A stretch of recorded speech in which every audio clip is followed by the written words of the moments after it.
nom du Père, du Fils et du Saint-Esprit, ainsi soit-il.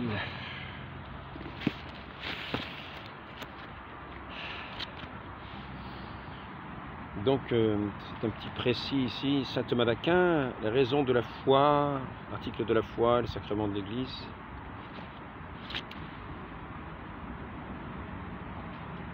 Je voudrais juste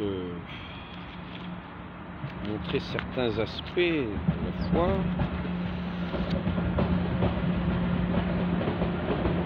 Voilà, ici, au sujet des musulmans. Voici ce que dit saint Thomas dans ce livre. Donc, les raisons de la foi, chapitre 3, comment il faut entendre la génération en Dieu. Tout d'abord, vous considérez que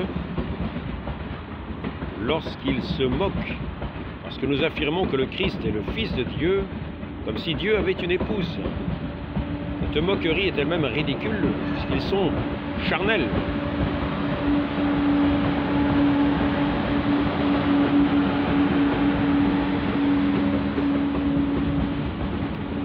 Ils ne peuvent penser que ce qui relève de la chair et du sang.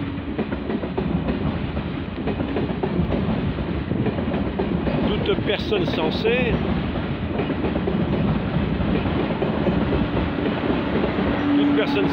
peut cependant considérer que le mode de génération n'est pas identique chez tous les êtres. Mais en chaque être, la génération se réalise selon la propriété de sa nature. Chez les animaux, elle a lieu par l'union du mâle et de la femelle, chez les plantes par la pullulation, la germination, autrement encore chez d'autres êtres. Dieu n'est pas de nature charnelle pour avoir besoin d'une femme et à qui s'unir et engendrer une progéniture, mais il est de nature spirituelle ou intellectuelle. Bien plutôt, il est au-dessus de tout intellect. La génération en Dieu doit donc être saisie selon ce qui convient à la nature intellectuelle. Et bien que notre intellect se trouve en défaut face à l'intellect divin, nous devons pourtant parler de l'intellect divin qu'au moyen de la similitude de ce que nous trouvons dans notre intellect.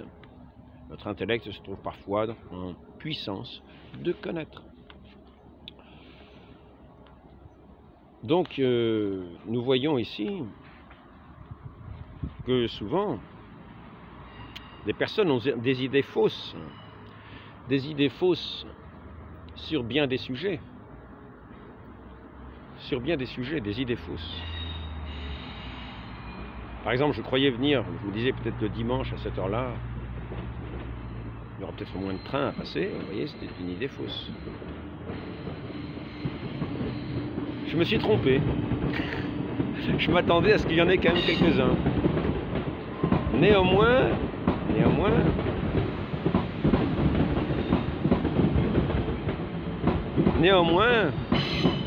j'aborderai la question tout à l'heure. Ai-je ce droit de me tromper, de m'être trompé? Ai-je ce droit de m'être trompé? Et avant de me dire un jour, Alain, ne viens plus à cet endroit-là, mais va plutôt ailleurs dans un endroit où tu es sûr que c'est plus calme, eh bien, peut-être il faudra que j'ai encore quelques hésitations, voyez. Donc, maintenant que je sais que même à cette heure-là, que ça n'en finit plus, il y a une circulation quasi incessante, je crois que je prendrai la résolution d'aller dans un autre endroit. J'ai peut-être fait l'erreur de penser que... Voilà, donc cela pour dire que souvent nous nous trompons. Nous nous trompons très souvent. Nous nous trompons, par exemple, moi, pauvre frère Alain, si je veux penser ce que c'est que la foi des protestants, je vais me tromper. Je vais me tromper, je ne connais pas la foi des protestants et quelquefois quand je parlerai des protestants, j'en arriverai à me tromper. J'aurai des idées fausses sur les protestants. Par exemple, il y a des athées qui se font une idée de Dieu. Et ils ne croient pas en ce Dieu qu'ils imaginent. Et ils ont raison, parce que ce Dieu qu'ils imaginent n'existe pas. Moi non plus, je n'y crois pas.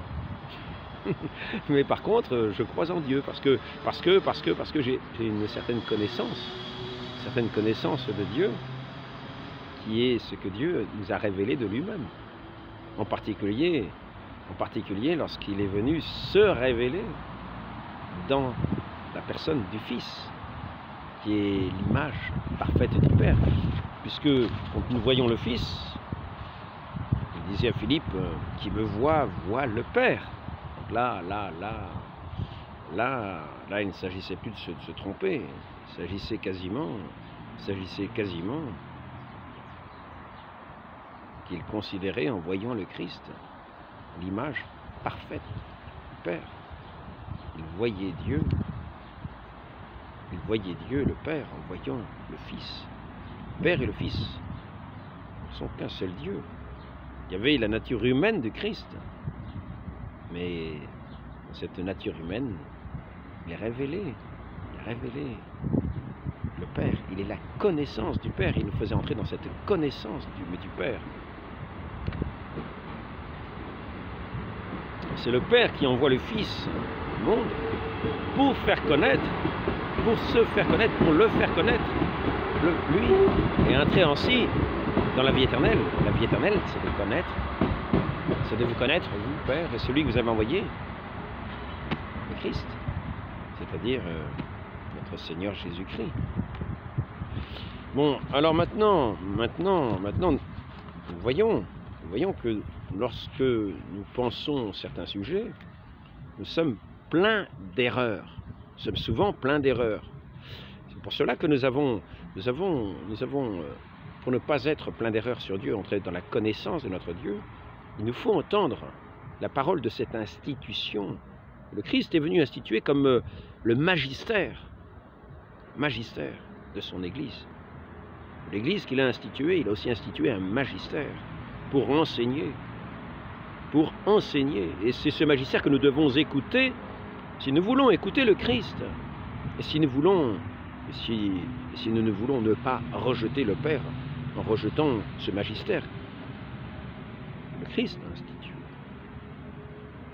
Pour être son enseignement propre, comme sa bouche. Ainsi, je voudrais dire la chose suivante. Nous voyons ici, par exemple, ce que dit Monseigneur Lefebvre. Et lui a refusé d'écouter le magistère de l'Église. Et voici la raison qu'il en donne. Aucune autorité, même la plus élevée dans la hiérarchie, ne peut nous contraindre à abandonner ou à diminuer notre foi catholique clairement exprimée et professée par le magistère de l'Église depuis 19 siècles.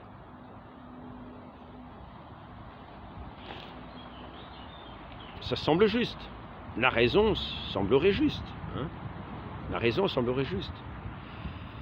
Néanmoins, quand il parle de cet enseignement, de ce magistère, dont il est un des membres, en tant qu'évêque, il est un des membres de ce magistère, mais nous avons vu que quelquefois, les évêques se sont égarés quand ils se sont séparés de l'ensemble de ceux qui constituent le magistère de ce corps des évêques, de ces juges de la foi, et aussi de celui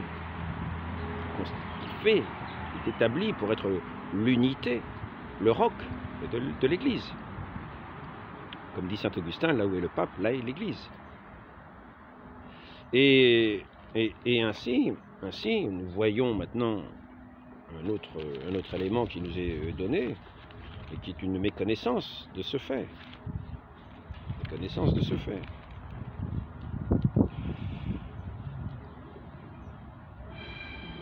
La crainte d'une excommunication injuste ne doit jamais empêcher de faire notre devoir. Nous ne sortons jamais de l'Église, même quand nous semblons en être expulsés par la méchanceté des hommes, aussi longtemps que nous sommes attachés à Jésus-Christ et à l'Église par la charité. Ça, c'est la première proposition condamnée par Clément XI dans sa bulle Unigenitus Dei Filius. La deuxième proposition condamnée Donc ça correspond à ce que dit Monseigneur Lefebvre. Aucune autorité, même la plus élevée de la hiérarchie, ne peut nous contraindre à abandonner ou diminuer notre foi catholique clairement exprimée, professée par le magistère de l'Église depuis 19 siècles. Or, le magistère est aussi le magistère vivant. Il n'y a pas que le magistère mort des Écritures, mais le magistère vivant. C'est à lui qu'il est dit « qui vous écoute m'écoute ». La deuxième proposition, c'est la suivante. Plutôt souffrir en paix l'excommunication et l'anathème injuste que de trahir la vérité, c'est imiter saint Paul, cela est loin de s'ériger contre l'autorité ou de rompre l'unité. C'est une proposition qui est également condamnée.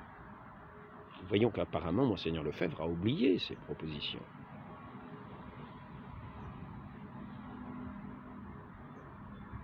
Plutôt souffrir en paix l'excommunication et l'anathème injuste que de trahir la vérité. C'est ce qu'il dit ici. Aucune autorité, même la plus élevée dans la hiérarchie, ne peut nous contraindre à abandonner ou à diminuer notre foi catholique, clairement exprimée et professée par le magistère de l'Église depuis 19 siècles. Le problème, c'est que nous voyons ici une chose. Nous voyons dans ce trait-là de souffrir en paix l'excommunication en demeurant dans la vérité, en étant tranquille qu'on reste dans l'unité de l'Église, même si on subit les excommunications. C'est ce que professe Monseigneur Lefebvre. Eh bien, dans ce cas-là, il faut savoir que nous avons déchu de la foi que nous professons. Nous avons déchu de la foi que nous professons. Je le montre, je le rappelle. Monseigneur Lefebvre était pourtant bien au courant de cette chose-là. Il ne s'agit pas de jeter, ce n'est pas à moi qu'il appartient de jeter un anathème. Chacun a ses responsabilités, chacun se trouve dans un contexte qui lui est propre, et c'est Dieu qui jugera chacun. Je serai jugé, Monseigneur Lefebvre a aussi son jugement, et chacun a son jugement devant Dieu. Ce n'est pas à moi qu'il appartient de... Non. Chacun est dans la condition où il se trouve. Voilà. D'une certaine manière, nous pouvons nous trouver dans une situation d'ignorance. Ignorance, c'est-à-dire d'erreur. Je vais maintenant en venir ici. Moi, j'embrasse et reçois fermement toutes et chacune des vérités que l'Église, par son magistère inhérent, a définies et affirmées et déclarées principalement, etc. A déclaré. Magistère inhérent. Que l'Église, par son magistère inhérent. Qui est-ce qui a fait ces écrits? Qui est-ce qui a écrit tout ce magistère, on peut appeler, comment c'est, mort peut-être? Magistère mort, magistère vivant. Le magistère vivant, c'est les évêques et le pape. Le pape, d'abord, les évêques unis au pape. C'est le magistère inhérent. Magistère inhérent. Il faut savoir que le siège apostolique est inhérent. Inhérent. C'est-à-dire qu'il n'est pas atteint, il n'est pas souillé par aucune hérésie. Aucune hérésie. Maintenant, c'est celui qui est sur ce siège apostolique par à titre privé,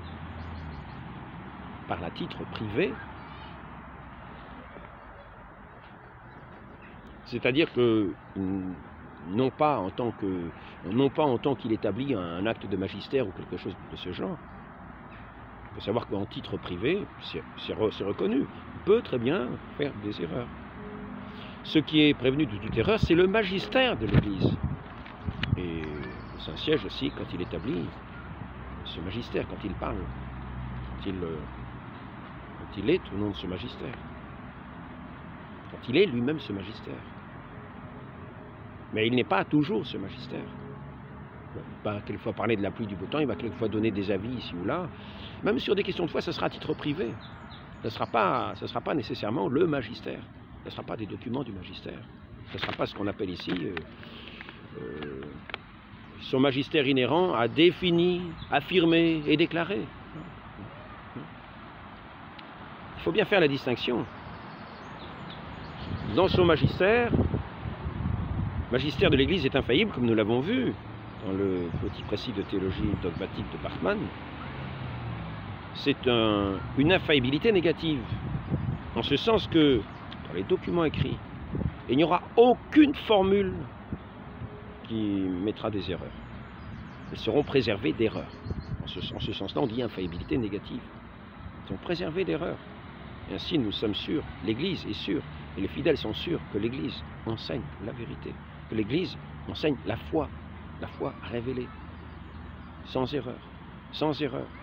Et ainsi, elle peut entrer dans cette foi, on dit, il me semble que c'est le terme propre, subjective. Non pas, parce qu'elle ne connaît pas tous les domaines de la foi, mais elle se fie. Le fidèle se fie en l'Église.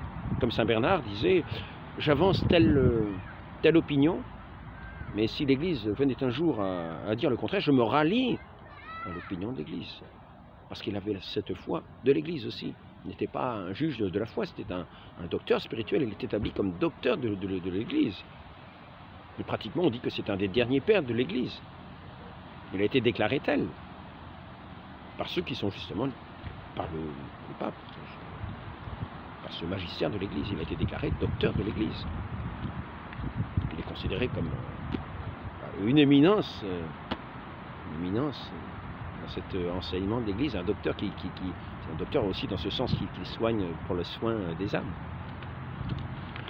Donc ça c'est le premier point. Nous voyons qu'il y a une certaine défaillance.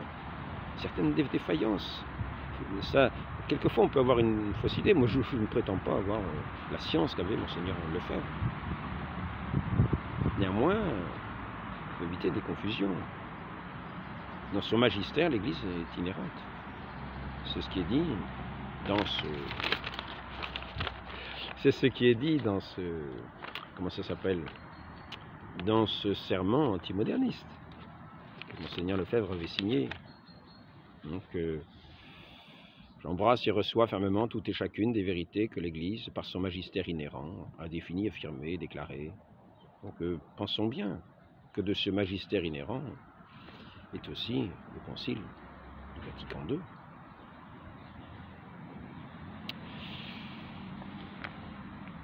Car si le pape Paul VI, Saint Paul VI, nous a dit que ce concile n'étant pas dogmatique, étant de caractère pastoral, n'avait pas de définition solennelle, un peu plus loin dans ce même texte où il dit cela, il dit que cela fait partie du magistère ordinaire, mais donc inhérent.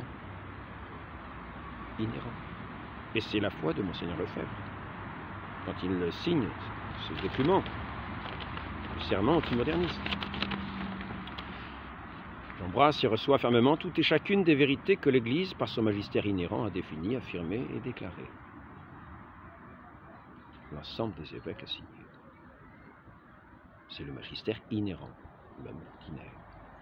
Peut-être aussi, je ne sais pas, le pape Paul VI a dit que ce n'était pas, il n'y avait pas de formule extraordinaire, de formule solennelle.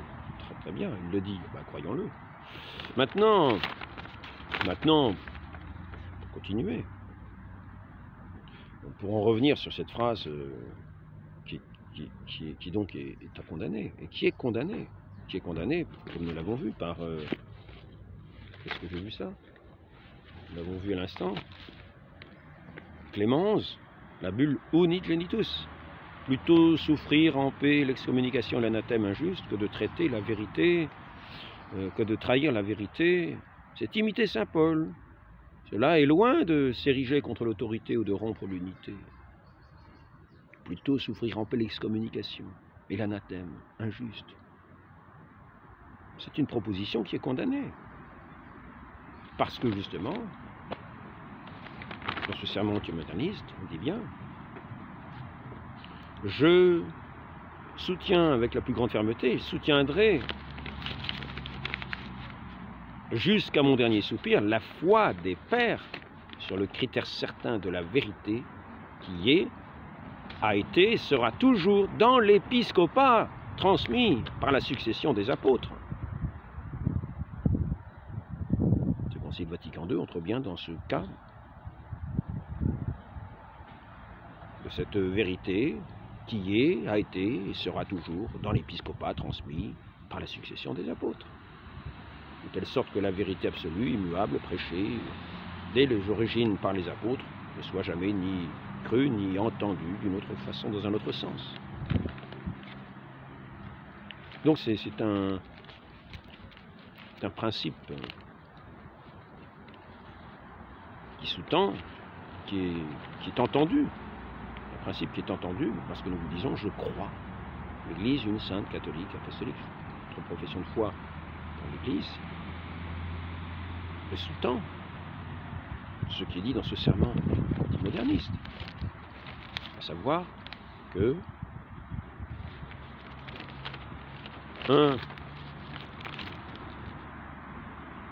nous prétendons que le magistère de l'Église est inhérent, il ne peut pas se tromper, il ne peut pas y avoir d'erreur dans ce magistère. C'est notre foi. C'est par elle que le Christ enseigne l'humanité, les hommes. Allez par le monde entier. Allez par le monde entier. Et là, nous ne devons pas faire aucune erreur. Donc, si nous avons une correction de ce magistère pour nous ramener sur le droit chemin et qu'il y ait une condamnation, n'imaginons pas que nous aurons raison contre l'enseignement de l'Église,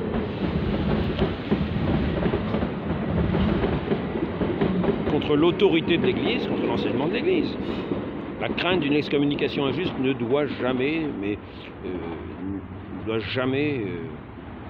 ni empêcher de faire notre devoir.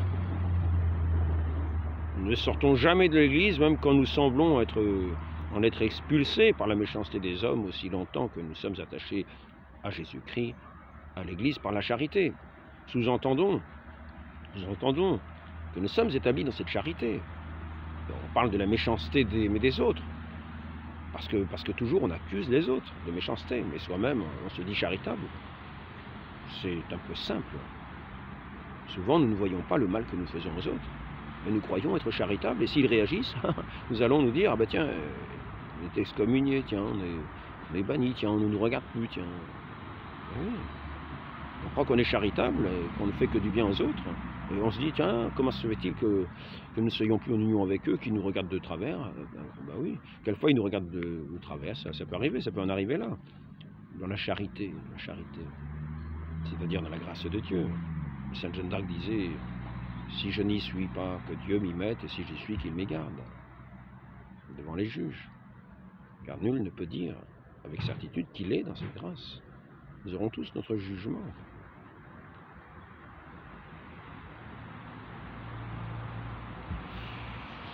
Plutôt souffrir en paix l'excommunication et l'anathème injuste. Bon, ben ça, maintenant je l'ai assez dit. Sujet de la liberté religieuse, par exemple. Enfin, avant d'aborder ça, je voudrais dire la chose suivante. Le sujet de l'entretien plus particulièrement est de montrer comment et pourquoi il nous est demandé dans l'Église d'éviter certaines compagnies. Parce que ces compagnies sont dangereuses. Voyez, vous avez là, aucune autorité, même la plus élevée dans la hiérarchie, ne peut contraindre à abandonner, à diminuer notre foi catholique clairement exprimée, etc. Il n'y a aucun frein, aucun frein. Vous avez raison absolument contre tout le monde. Et quand vous allez contacter quelqu'un, vous allez dire « j'ai raison, les autres ont tort ». Vous comprenez? Quand vous allez être en contact avec de telles personnes, ils vont vous dire « j'ai raison, c'est l'Église qui a tort, je suis excommunié, mais j'ai raison, c'est l'Église qui aime qui a tort ». Alors qu'en faisant ça, on sait bien qu'on est en dehors des lois de l'Église, puisque ce sont des propositions condamnées par Clément XI. Ça veut dire qu'on n'a plus la foi en l'Église. On n'a plus la foi qu'on a professée dans le serment antimoderniste. On n'a plus la foi que le magistère est infaillible, inhérent. On n'a plus la foi que quand il y a eu un concile avec le pape, même sans le pape, s'il y a tous les évêques réunis, c'est le corps des évêques, comme il est dit. Donc on n'a plus la foi que ce magistère de l'Église est inhérent. C'est-à-dire qu'on n'a plus foi en l'Église. On croit que l'Église est une maîtresse en mensonges, en des subtilités. Donc on a foi en soi, et on finit par dire aucune autorité, même la plus élevée dans la hiérarchie, ne peut nous contraindre à abandonner, à diminuer notre foi catholique. Parce que nous, on est assuré d'avoir la foi catholique. Hein, nous, on est assuré d'avoir l'infaillibilité. Vous comprenez ? Chacun des particuliers est assuré contre tout le monde d'avoir l'infaillibilité. Mais par contre, on dénie cette infaillibilité qui a été promise à l'Église. Et que l'Église, les apôtres ont enseigné, etc.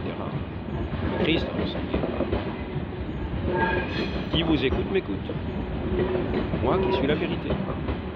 Qui vous écoute, m'écoute. Dans vos enseignements, pas dans vos remarques particulières. Non. Quand vous allez enseigner en mon nom, qui vous écoute, m'écoute. Si vous allez annoncer l'évangile par toutes les nations, ceux qui croiront seront baptisés, seront sauvés. Parce qu'ils entreront dans cette nouvelle naissance.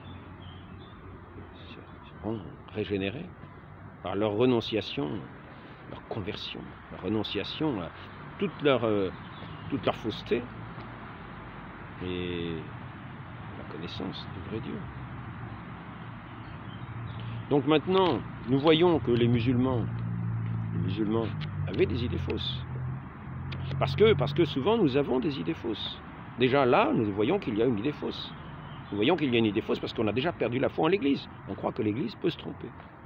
Et on croit qu'on peut avoir raison contre l'Église. C'est déjà une idée fausse. Et c'est ce qui va être communiqué aux autres. On va vous dire, regardez, l'Église, c'est Satan.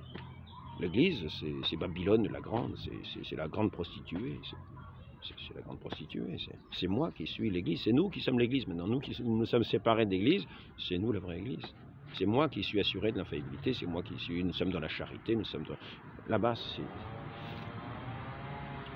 Donc, en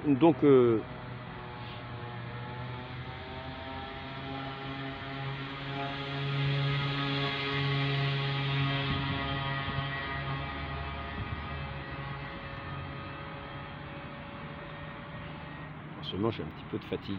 Ce qui fait que quelquefois, je développe une pensée. Puis 5 secondes après, j'ai oublié où j'en suis.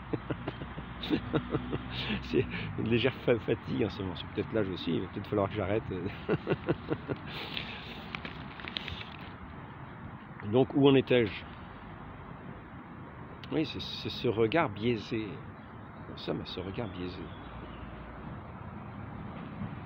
Et ce regard biaisé est assez courant, c'est-à-dire quand nous nous excluons, par exemple, comme idée de regard biaisé, nous avons vu que, en gros, tous les hérétiques ont cru avoir raison contre l'Église. Par exemple, qu'est-ce que vous allez dire contre ceux qui parlaient du culte des images, les iconoclastes? Finalement, c'est quand même marqué quoi? Qu'est-ce qui est marqué sur le culte des images? Qu'est-ce qui est marqué dans la parole de Dieu? Si vous ne croyez pas en l'Église, je m'adresse à ceux qui ont raison contre l'Église. Pourquoi n'auraient-ils pas raison, finalement, s'ils étudient eux-mêmes, s'ils ne croient pas au magistère, s'ils ne croient pas en l'Église? Ils n'ont qu'à relire les Écritures. Et ils auront peut-être raison par eux-mêmes contre l'Église à nouveau sur ce point-là aussi, parce qu'ils pourront revoir leur jugement, ils se diront, après tout, l'Église. Donc, je l'ai noté quelque part, j'ai mis ça quelque part, je crois que je suis en train de perdre mes pages.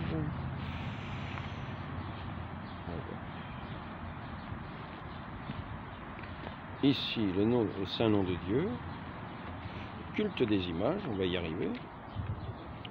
Tu ne feras aucune image sculptée. L'injonction divine comportait l'interdiction de toute représentation de Dieu par la main de l'homme. Le Deutéronome explique, puisque vous n'avez vu aucune forme, le jour où le Seigneur, à l'Horeb, vous a parlé au milieu du feu. N'allez pas vous pervertir et vous faire une image sculptée représentant quoi que ce soit. Deutéronome 4, chapitre 15, verset 16. Alors on va se dire, ah ben d'accord, finalement, si je réfléchis par moi-même, ah bah oui, finalement, si je réfléchis par moi-même, aucune autorité, même la plus élevée dans la hiérarchie, ne peut me contraindre à abandonner et diminuer notre foi de catholique, clairement exprimée, professée par le magistère de l'Église. L'écriture, ça fait partie du magistère. Enfin, c'est l'écriture, il y a l'écriture. Ça fait partie ça fait partie de ce qui tient notre foi. Donc nous avons ici l'écriture. Bah oui, c'est ce que font les protestants. Les protestants, ils ont renoncé à écouter l'Église. Donc ils se sont établis eux-mêmes comme étant directement inspirés du Saint-Esprit. Ils lisent l'Écriture. Ils disent, bah, voilà, n'allez faire aucune image. Hein. Voilà. C'est le Dieu absolument transcendant qui s'est révélé à Israël.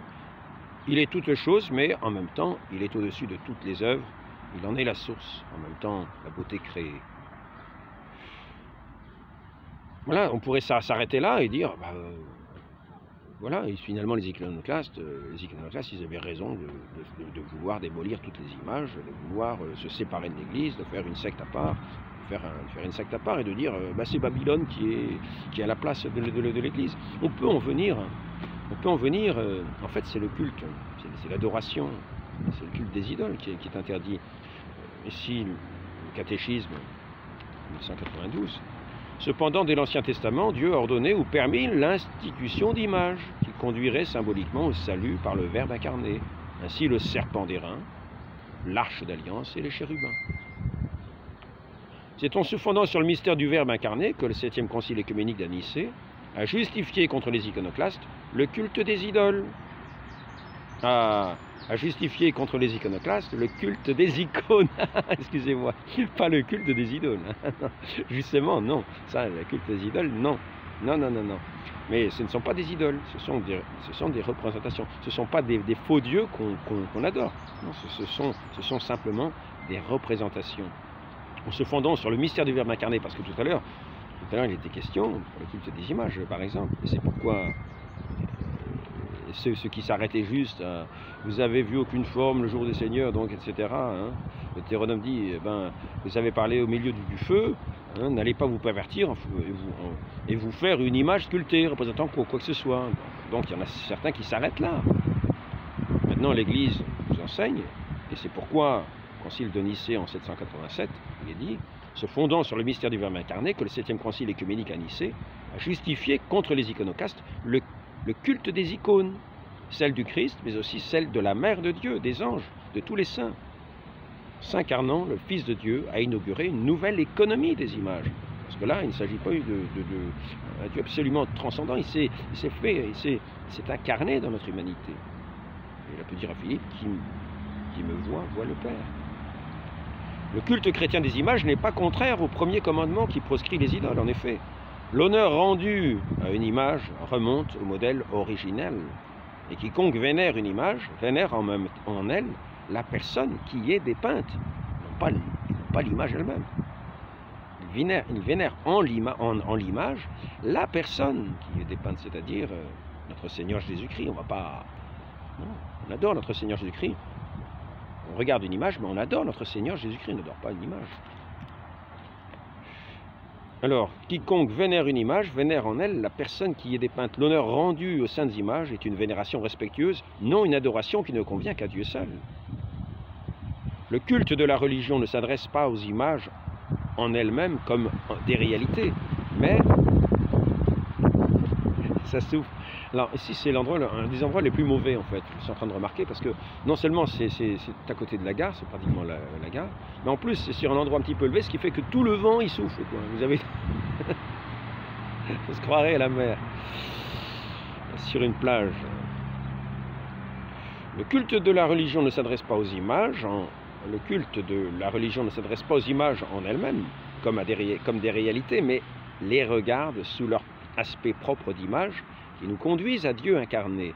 Or, le mouvement qui s'adresse à l'image en tant que telle ne s'arrête pas à elle, comme quand on montre la lune avec un doigt. Il ne faut pas regarder le doigt, c'est la lune qu'on montre. Mais tant à la réalité dont elle est l'image. Toute la création nous indique le Créateur. Il ne s'agit pas d'adorer la création, il s'agit d'adorer le Créateur. Création. Donc nous voici, mais certains auraient pu dire, ben voilà, vous voyez, ils adorent les images. Les protestants peuvent dire peut-être la même chose. Ils adorent les images. Vous voyez, ce sont des idées fausses qu'il y a. Les catholiques n'adorent pas les images. catholique n'adore pas les images. Et pourtant, on va faire le reproche, hein, on va dire, aucune autorité, même la plus élevée, la hiérarchie ne peut... On va faire le reproche, on va dire, les catholiques adorent les images, il ne faut donc pas aller avec eux. Ils adorent les images. Ce sont des comment ça s'appelle? Des idolâtres. Ah oui, non. Les catholiques n'adorent pas les images. Les catholiques n'adorent pas la Vierge Marie. Et ainsi que peuvent le dire, par exemple, les musulmans qui disent que, pour eux, dans leur livre, ils prétendent, c'est pour ça que nous n'avons pas la connaissance des choses. Moi, je vous dis, je n'ai pas une bonne connaissance des protestants. Donc, quelquefois, en parlant d'eux, je pourrais me tromper, mais eux-mêmes, quand ils parlent de l'Église, qui est l'Église de notre Seigneur Jésus-Christ, ils ont des méconnaisses. Et donc, comme ils ont des méconnaissances, ils vont affirmer des choses sur l'Église, comme certains athées affirment des choses sur Dieu, et se trompent, parce qu'ils ne connaissent pas, parce qu'ils ne le connaissent pas. Et ils ont raison de ne pas croire en ce qu'ils imaginent, ou de Dieu, ou de l'Église, parce que ce n'est pas ce qu'enseigne l'Église. Et ça ferme la porte d'entrée, comprenez-vous? On va dire que les chrétiens, les catholiques, sont des idolâtres. On va dire les chrétiens sont des idolâtres, ils ont des images, ils adorent des statues. Alors vous voyez les protestants entraient dans des églises et cassaient les statues, comme faisaient les iconoclastes. Donc, nous avons des idées fausses et nous sommes convaincus de tenir dans la foi. De la même manière, moi je ne sais pas ce qui s'est passé avec la Pachamama. Après tout, je n'ai pas l'explication de ce qui s'est passé avec la Pachamama. Mais certains pensaient qu'il y avait une idolâtrie avec les cultes des images. Peut-être certains pensent-ils qu'il y a une idolâtrie avec ce qui s'est passé avec la Pachamama à Rome. Mais c'est peut-être pas une idolâtrie, c'est peut-être eu autre chose. C'est peut-être eu autre chose. Donc avant, et il y a sans doute eu autre chose, parce que nous croyons à l'Église. Et l'Église ne s'enseigne pas l'idolâtrie. Donc nécessairement, il y a eu autre chose. Et il faut comprendre ce qui est et aller dans le sens catholique de ce qui s'est fait. Peut-être une démarche d'évangélisation qui ne consiste pas à idolâtrer, qui ne consiste pas à être une idolâtrie. Nécessairement. Ce n'est pas une idolâtrie nécessairement. Parce que l'Église n'enseigne pas l'idolâtrie. Donc il faut bien comprendre ce qui s'est fait et voir ce qui est enseigné à travers cela, le comprendre de la manière catholique. Le comprendre de la manière catholique, ne pas rejeter a priori. Mais ce peut qu'il y ait eu... ça peut que ça n'appartienne pas au magistère, que ce soit à titre privé, alors là, il y a peut-être eu des choses fausses. Je ne m'engage pas trop sur ce sujet. Mais je dis, en tout cas, peut-être assuré que l'Église n'enseigne pas l'idolâtrie. Que par conséquent, si ce qui s'est passé avec la Pachamama devait être tenu considéré comme un enseignement, sachant qu'il n'y a pas d'idolâtrie. Si c'est autre chose, peut-être parce que personne n'est exemple de péché. C'est pour ça que le péché public amène aussi, en général, une repentance publique. Il faut... Voilà, nous sommes assurés que l'Église n'enseigne pas l'erreur, qu'elle a un magistère inhérent, que par conséquent, nous ne devons pas aller avec un regard de méfiance, un regard biaisé. Ainsi, quand le père de Montfort, mais quand l'Église dit éviter les communications avec les hérétiques ou les schismatiques, parce qu'il y a un regard biaisé, ils ne connaissent pas la vérité. Par exemple, les iconoclastes imaginaient qu'on adorait les images, qu'on faisait... Ah non, les protestants imaginent qu'on... Non. Donc ils ont un regard biaisé. À partir de là, ils vont parler à ceux qui vont entrer à leur contact pour leur dire regardez, ils ont un regard biaisé, n'allez pas avec eux. Donc il faut éviter d'entrer dans ces travers. Là, quand on dit ici aucune autorité, même la plus élevée dans la hiérarchie, ne peut contraindre à abandonner, c'est un principe qui est une phrase, Monseigneur Lefebvre, mais c'est une phrase qui est condamnée. Je vous l'ai lu déjà 2 ou 3 fois. Une phrase qui est condamnée, je veux bien y revenir. Plutôt souffrir en paix l'excommunication et l'anathème injuste que de trahir la vérité. C'est imiter saint Paul, cela est loin de s'ériger contre l'autorité et rompre l'unité. C'est condamné dans la Bible, cette proposition est condamnée, c'est quasiment l'identique de celle que je viens de vous lire ici.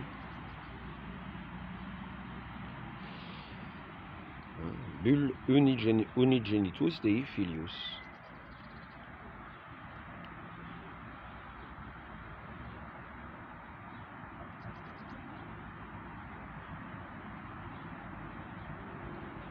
Là, je ne sais pas ce que c'est, 1893, Léon XIII, lettre eximianos laetitie, absolument aucun évêque ne les considère et ne les gouverne comme ses brebis.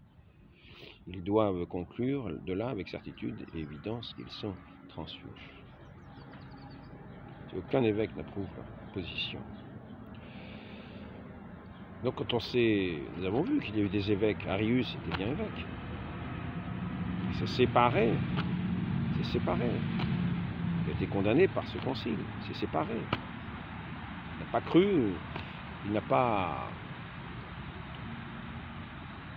accepté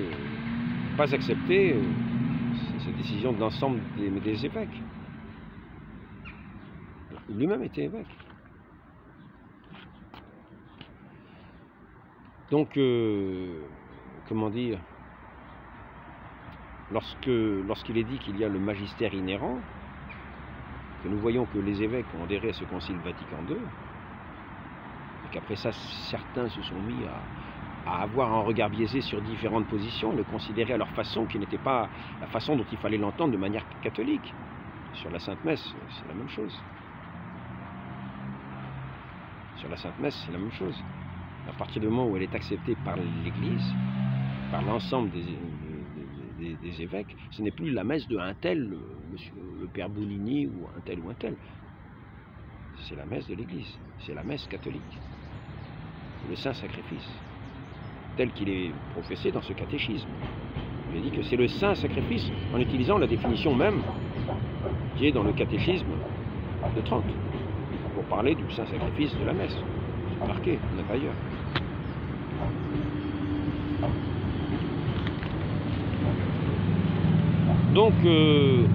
Donc faisons très attention, car par méconnaissance, nous pouvons avoir un regard biaisé. Par exemple, je voudrais en revenir à cette idée que la liberté religieuse, c'est un droit d'une certaine manière à l'erreur. Que s'est-il passé? Comment se fait-il que certains puissent prétendre cela? Je ne sais pas où j'ai mis mes papiers. Je crois que je ne vais pas les trouver. Pourtant, ils étaient là. Admettons que ce soit ça. Non, c'est pas ça. Est-ce que ça va être...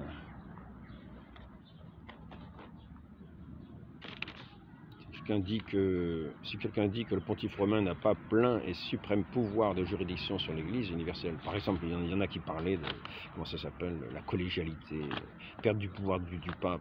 Aujourd'hui, ces mêmes personnes se plaignent du pouvoir du pape, qu'ils accusent d'être dictatorial. Ici, donc il est bien dit, si quelqu'un dit qu'un pontife romain n'a pas le plein et suprême pouvoir de juridiction sur l'Église universelle, qu'il soit anathème. C'est le Concile du Vatican I. Si quelqu'un dit que le bienheureux Pierre, qui a été établi par le Christ notre Seigneur, chef de tous les apôtres, et tête de l'Église militante, qu'il soit anathème. Si quelqu'un dit que le pouvoir qui appartient au pontife romain n'est pas ordinaire et immédiat, soit sur toutes les églises, soit sur tous les pasteurs et sur tous les fidèles, et sur chacun d'eux, qu'il soit anathème. Denzinger, 1827. C'est une déclaration de ce concile, Vatican I. Donc il y en a qui disaient, ah oui, le concile Vatican II a atténué le pouvoir du pape. Et aujourd'hui, ils se plaignent de voir à l'œuvre le pouvoir du pape qui écarte certains évêques, etc. Parce que justement, au nom de ce qu'ils appellent la tradition, ils sont prêts à enfreindre les premiers principes de l'Église, c'est-à-dire la foi de l'Église. La foi dans l'inhérence du magistère de l'Église, qu'il professe pourtant dans le serment antimoderniste. Et cela parce qu'il y a des erreurs sur certains points. L'erreur, c'est celle dont je viens de parler. C'est justement sur ce droit à l'erreur. Ils disent la liberté religieuse, c'est un droit à l'erreur. Un droit à l'erreur, mais il est dit clairement. J'aurais bien aimé trouver ça, mais je l'ai paumé. Liberté religieuse, nous en arrivons là, n'est ni la permission morale d'adhérer à l'erreur, donc c'est le catéchisme 2108, ni un droit supposé à l'erreur, mais un droit naturel de la personne humaine à la liberté civile, à l'immunité de contrainte. Maintenant, si nous en venons à cette idée faussée sur cette liberté religieuse, et pour l'erreur, je vais même compléter ce qui est dit là, par ignorance invincible, le mal ne peut être imputé. Il n'en demeure pas moins un mal, une privation, un désordre. Il faut travailler à corriger les consciences morales de ces erreurs. Ça, c'est dit dans le catéchisme, au numéro 1793. Donc, il ne s'agit pas de dire il y a l'ignorance, il s'agit de dire que cette ignorance-là, n'en demeure pas moins une privation, un désordre. Hein, l'ignorance invincible ne peut être imputée à la personne qui est dans cette ignorance. Il n'en demeure pas moins un mal, une privation, un désordre. Il faut travailler à corriger la conscience morale de ces erreurs. Dans cette ignorance, on est dans ces erreurs. Ainsi, l'ignorance sur le sens catholique de ce qui est enseigné par le Concile Vatican II fait qu'on a un regard biaisé et qu'on prend les textes de travers. On va dire, oui, c'est un droit à l'erreur. Parce que on n'arrive pas à faire la distinction. On cite un texte en particulier dans un livre qui a un grand succès, c'est l'Église éclipsée. L'Église éclipsée, quand je l'ai lu, j'ai trouvé que c'était très intelligent. Parce que moi, j'ai pas vu ce qui était de comment dire, immutabilité, indéfectibilité, etc.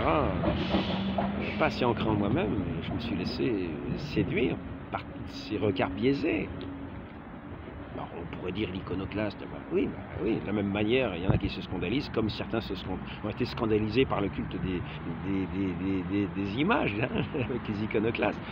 Il y en a qui vont se scandaliser avec telles choses qui se sont passées d'une manière ou d'une autre, et qui ne comprennent pas, ils ne comprennent pas le sens.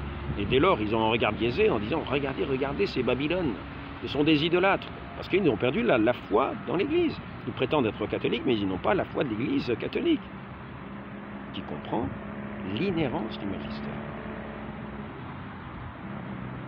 Tous les documents du magistère établis par le magistère vivant. L'inhérence du magistère vivant aussi, jusqu'à la fin des temps. Immutabilité, promis jusqu'à la fin des temps. L'Église, jusqu'à la fin des temps. Il n'y aura pas des prophéties qui vont dire ça y est, c'est la fin du monde, ça y est, l'Église a disparu, maintenant c'est nous l'Église, nous avons directement l'Esprit Saint. Non, ce n'est pas ça. Là, nous sommes dans un schisme. Non, c'est l'inhérence jusqu'à la fin des temps.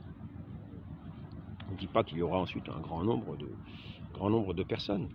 Donc, oui, donc ils vont dire, oui, très bien, dans ce livre, l'Église éclipsée, je crois qu'il devait y avoir une citation de Jean-Paul II, si je me souviens, ça fait plusieurs années que je l'ai lu. Il disait, oui, un droit à l'erreur afin de trouver la vérité. C'est pas un droit à l'erreur, un droit, comment dire, comme il est bien dit ici. Hein. Vous voyez ? Comment erroné, c'est pas ça. Liberté religieuse n'est ni, ça c'est ce qui est enseigné par l'Église, n'est ni la liberté religieuse, n'est ni la permission morale d'adhérer à l'erreur, ni un droit supposé à l'erreur, mais un droit naturel de la personne humaine, la liberté civile. Et il est bien dit ensuite que dans cette ignorance et dans ces erreurs, il faut corriger. C'est toujours un mal, mais cette ignorance avec ces erreurs qui sont incluses, c'est toujours un mal, il faut les corriger.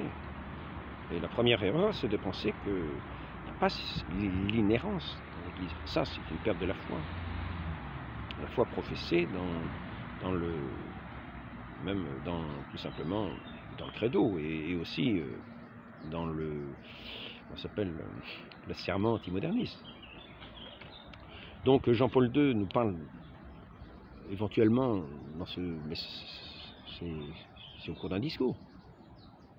Hein, c'est au cours d'un discours. Le magistère de l'Église s'exprime dans le catéchisme. Là, il se peut que ce soit une citation, je ne sais pas ce que c'est que cette citation, peut-être au cours d'un discours. Je n'en sais rien, mais en tout cas, il est mis en valeur pour faire passer que l'Église dit que maintenant, il y a un droit à l'erreur. Mais non. Dans la recherche de la vérité, nous pouvons nous tromper. Et la preuve, qui est reconnue par toutes les petites chapelles qui se sont mis en marge de l'Église, en dénonçant les droits à l'erreur et machin bidule, c'est que quand quelqu'un vient de l'athéisme, qui était noyé dans un athéisme par des propagandes, etc., puis qui ensuite vient à Vatican, à ce qu'ils appellent l'église de Vatican II, puis qui ensuite passe à Saint-Pie X, et puis qui ensuite arrive enfin à Saint-Pie V, là c'est le summum de la foi, eh ben, ils acceptent que les gens aient pu se tromper. Ils acceptent que les gens aient pu se tromper parce qu'ils leur trouvent des circonstances atténuantes. Et ils leur donnent un certain droit à l'erreur dans la recherche de la vérité. Et ils le reconnaissent. Ils n'iront peut-être pas dire c'est un droit à l'erreur dans la recherche de la vérité, mais ils le reconnaissent implicitement en disant bravo, parce qu'il fallait quand même le faire. Vous avez recherché à travers les ombres et les lumières de ce monde, mais vous êtes arrivé enfin à la vérité dans notre chapelle, notre unique chapelle. Oui. Donc il y a une certaine reconnaissance de ce que dit tout simplement Jean-Paul II, c'est-à-dire que celui qui cherche la vérité, eh bien, il va aussi arriver à entendre des gens qui disent des erreurs. Il va peut-être y croire un moment, mais quand il verra la vérité, il va y adhérer. Et il passera, et s'il entend quelque chose qui dénonce cette erreur dans laquelle il s'était laissé avoir, on pourra dire qu'il était dans cette ignorance invincible. Et elle ne peut être imputée. Donc quand ici Jean-Paul II parle éventuellement de droit à l'erreur dans la recherche de la vérité, ça rejoint l'ignorance invincible. Ce n'est pas autre chose. Mais l'Église enseigne que nous n'avons pas de droit à l'erreur, tout simplement le droit supposé à l'erreur, ni de permission morale d'adhérer à l'erreur. Donc il faut bien faire la distinction. Il y a une recherche qui se fait quelquefois comme à tâtons. C'est l'Esprit Saint qui nous guide, mais quelquefois sur cette route, nous ne sommes pas toujours à même de discerner du premier coup une chose qu'on nous dit. On nous dit par exemple, oui, Louis XVI a fait pendre sur ce pont une centaine de personnes. C'est pas vrai. Mais vous allez croire que c'est vrai. Vous allez croire que c'est vrai, vous allez dire c'est scandaleux, vite il faut faire quelque chose, c'est tout à fait injuste. Alors on paye un petit peu les gens, puis on arrive à faire une révolution. Par exemple, mais tout simplement pour dire, puis quand on se rend compte de la vérité, ben on quitte ça. Parce que c'est pas un droit de rester dedans. On ne peut pas rester dans l'erreur, mais surtout quand on a appris que c'était une erreur. On n'a pas un droit à l'erreur. C'est toujours un désordre, il faut toujours se corriger les consciences. Il faut nous efforcer de faire en sorte que nous soyons vraiment sur ce désir profond, de chercher ce qui est vrai, de ne pas laisser notre conscience souillée par des intérêts quelconques, quand la justice nous invite justement à demeurer dans la fermeté et dans l'abnégation de nous-mêmes, pour demeurer juste dans la conscience, pour ne pas accepter le mensonge. Alors, il y a des gens qui finissent par accepter le mensonge par facilité, parce que ça leur permet d'avoir une vie bien agréable. Mais ce n'est pas le cas. Ce n'est pas le cas, ce n'est pas une permission. Nous n'avons aucune permission de l'Église de faire cela. Nous avons ici, donc je répète, la liberté religieuse n'est ni la permission morale d'adhérer à l'erreur, ni un droit supposé à l'erreur. Nous sommes dans le numéro catéchisme 2108. Je ne sais pas pourquoi il y a aussi marqué 1790, 1740. Je ne sais pas à quoi ça correspond. Enfin bon, donc normalement c'est le numéro 2108.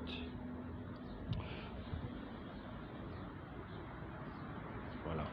Et dans le 2110, on dit « Le premier commandement interdit d'honorer d'autres dieux que l'unique Seigneur qui s'est révélé à son peuple, proscrit la superstition et l'irreligion. » Vous voyez, l'enseignement de l'Église reste l'enseignement de l'Église. Le magistère reste l'enseignement de l'Église. Voilà, je vais arrêter là cela. C'est donc une certaine prudence à avoir vis-à-vis de ceux qui sont dans ces ignorances, qui ont de ce fait un esprit bézier, et du fait de sortir de ce corps de l'Église. Ils s'y attaquent, s'y opposent. Et ils auront donc un esprit... Bonjour. Je fais un petit entretien. Ah bah oui, mais ça sera cet après-midi, ça.